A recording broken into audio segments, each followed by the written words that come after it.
Pendahuluan. Larangan riba adalah salah satu prinsip penting dalam banyak agama, termasuk Islam, Yahudi, dan Kristen. Istilah riba merujuk pada penambahan atau pertumbuhan yang tidak seimbang dalam jumlah utang atau pinjaman. Artinya, riba melibatkan penerimaan keuntungan yang tidak adil dari pinjaman atau utang. Aspek-aspek penting larangan riba. Perspektif Islam. Dalam Islam, riba disebutkan sebagai dosa besar dan diharamkan dalam Al-Quran. Ayat-ayat yang melarang riba menekankan pentingnya keadilan dan menghindari eksploitasi. Riba juga dilarang dalam hadis, yaitu ucapan dan tindakan Nabi Muhammad. Perspektif Yahudi dan Kristen. Larangan riba juga ada dalam Taurat, kitab suci Yahudi, dan dalam beberapa tradisi Kristen. Prinsip moral yang mendasari larangan riba dalam kedua agama ini adalah perlindungan terhadap eksploitasi dan keadilan dalam transaksi keuangan.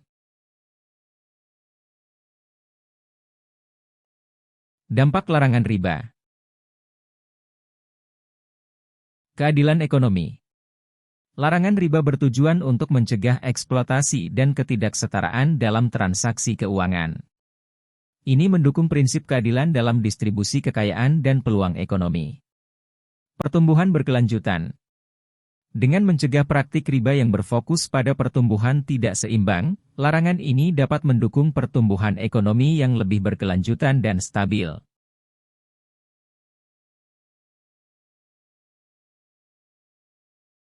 Kesejahteraan sosial. Larangan riba membantu mencegah individu atau entitas yang lebih kuat secara finansial memanfaatkan mereka yang lebih lemah, sehingga kontribusi pada kesejahteraan sosial dapat terjadi. Pengembangan etika bisnis. Dalam dunia bisnis, larangan riba mengajarkan prinsip-prinsip etika yang mendorong transparansi, kejujuran, dan keadilan dalam transaksi. Mendorong pilihan investasi produktif. Dalam sistem ekonomi yang mematuhi larangan riba, fokus sering beralih dari investasi berdasarkan keuntungan semata menjadi investasi produktif yang memberikan manfaat nyata bagi masyarakat. Tantangan dalam menerapkan larangan riba. Ketidaksepakatan konsep riba. Definisi dan interpretasi riba dapat bervariasi di antara berbagai kelompok agama, menciptakan tantangan dalam memahami dan mengimplementasikan larangan ini dengan konsisten.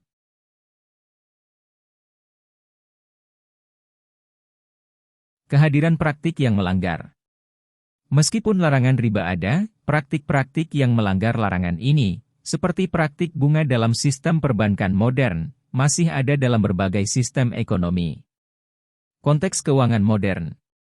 Dalam era keuangan modern dengan produk-produk kompleks dan pasar global, menerapkan larangan riba dalam berbagai transaksi dapat menimbulkan tantangan interpretasi dan praktis.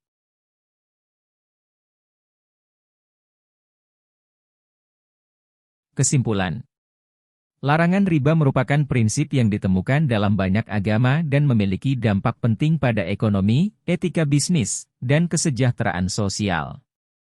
Meskipun memiliki tantangan dalam penerapan dan interpretasi, prinsip ini tetap relevan dalam menjaga keadilan dan mempromosikan ekonomi yang berkelanjutan dan etis.